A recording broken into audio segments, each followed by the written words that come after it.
The 492nd ranked album is Bonnie Raitt's Nick of Time.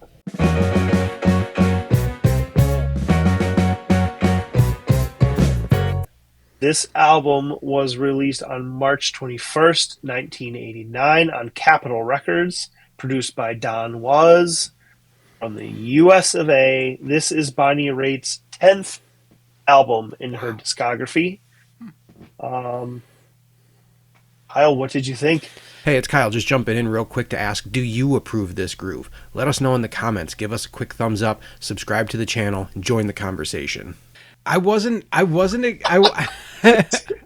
Tell it to me, baby. I mean, I wasn't expecting, I don't know what I was expecting going into this. Same, yes.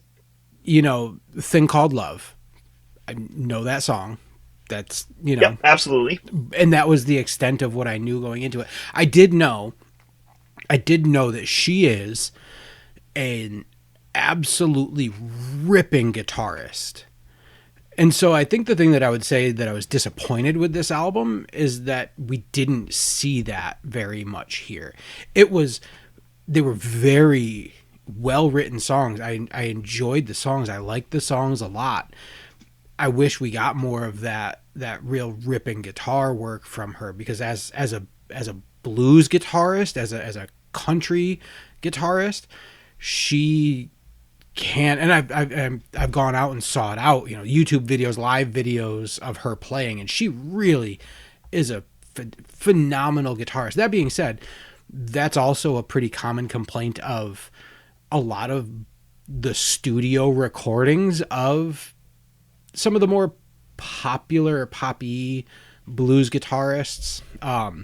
Some of the earlier John Mayer albums, or like Eric Clapton studio albums. They're phenomenal guitarists, but their studio recorded work doesn't really feature that guitar work so much. So I didn't really fault her too much with that on here. But the music itself, I enjoyed listening to it. There's one thing, the 80s sound.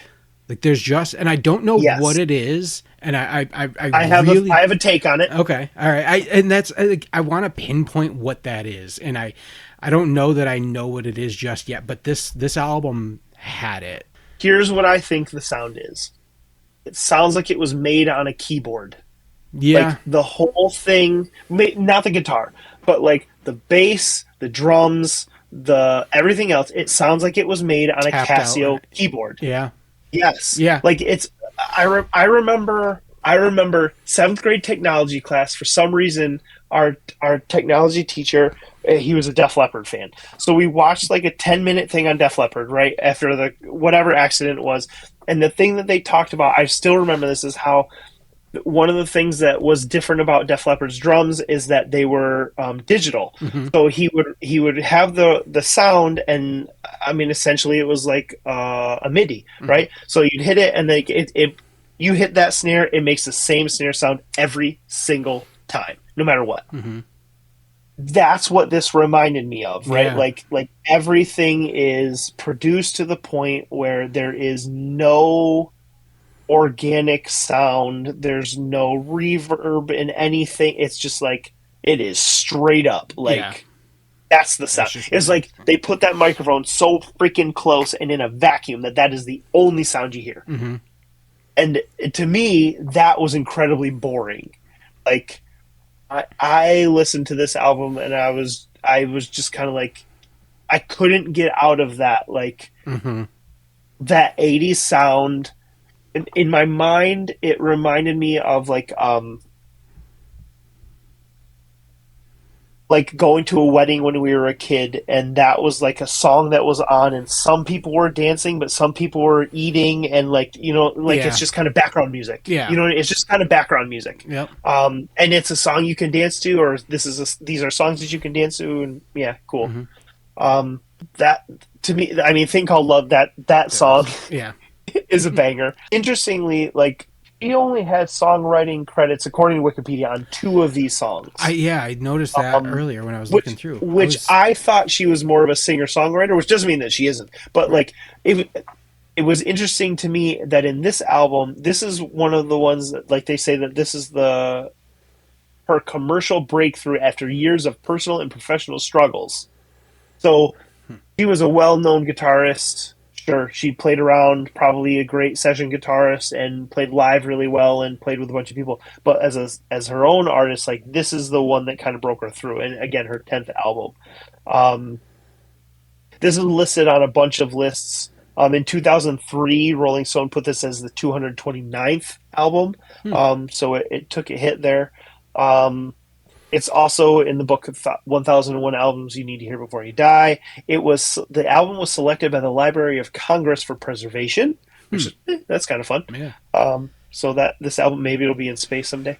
But yeah, there's some stuff about her convincing the label to release some stuff like that. But ultimately, I mean the album charted at number one in the U.S. It is 5 times platinum in the U.S. and 3 times platinum in Canada. But again, platinum in the U.S. is 1 million units sold. It's only 100,000 in Canada. Yeah. So, But yeah. I mean, hey, it's more albums than I've ever sold. This I may be misremembering this now, but this I think was produced by Mutt Lange, which was, as I was listening to this album, one of the big takeaways that I had with it was I could hear the inception of like the later into the 90s country crossover, especially female country crossover that came, the Shania Twain and the Dixie Chicks and that sort of thing. And then I went and saw it. And again, I could be misremembering it, but I think this was produced by Mutt Lange, who was Shania Twain's husband. So a lot of that connection kind of started to make sense in my head, at least, to see that this was something that came out and kind of paved the way for some of those country crossovers in the 90s. I think that you're probably right about the crossover stuff. It was not produced by Mutt Lange, at least not according to Wikipedia. I might be thinking of something else then. Could be. But like I get what you're saying, because like Thing Called Love, there's elements of country music in it, right? But in my memory, when I think and I hear that song in my head, I don't think of country music when I hear that song. No. Like personally, that doesn't register to me. Not that song. The other ones, sure. Yeah. Oh, you know what? It wasn't this album. It was another album coming up that I was shocked to hear was produced by, or at least a specific song on an album that we're going to get to soon was produced by Mutt Lange. That then made total sense. We'll get to that when we get there. Yeah. Yeah, like you said about the guitar stuff, I read the notes kind of as I'm listening to it, and like you said, I was kind of disappointed that the notes from Apple Music say, and of course, her trademark slide guitar sizzles righteously, especially on Thing Called Love, the album's hit single.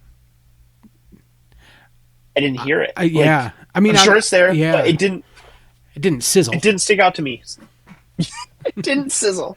Yeah, it percolated. Yeah, it percolated. Yeah. So, I mean, what'd you score this album? 3.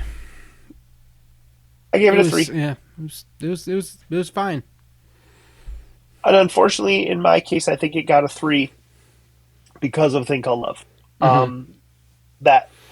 That's not a song that, like I said, that I'm gonna put on a mixtape. But like when that thing comes on, that's a groove. Yep. I'm with you. Yep. It's not gonna make me upset. You play that song, so that Mutt Lange song is "You and I" by Lady Gaga. Was produced by Mutt Lange. Yes. Hey, thanks for watching. We'd love to know what you think of this album, so let us know in the comments. Do you approve this groove? And as always, a quick thumbs up helps a lot. Subscribe so you can see all 500 albums, and we'll see you on the next record.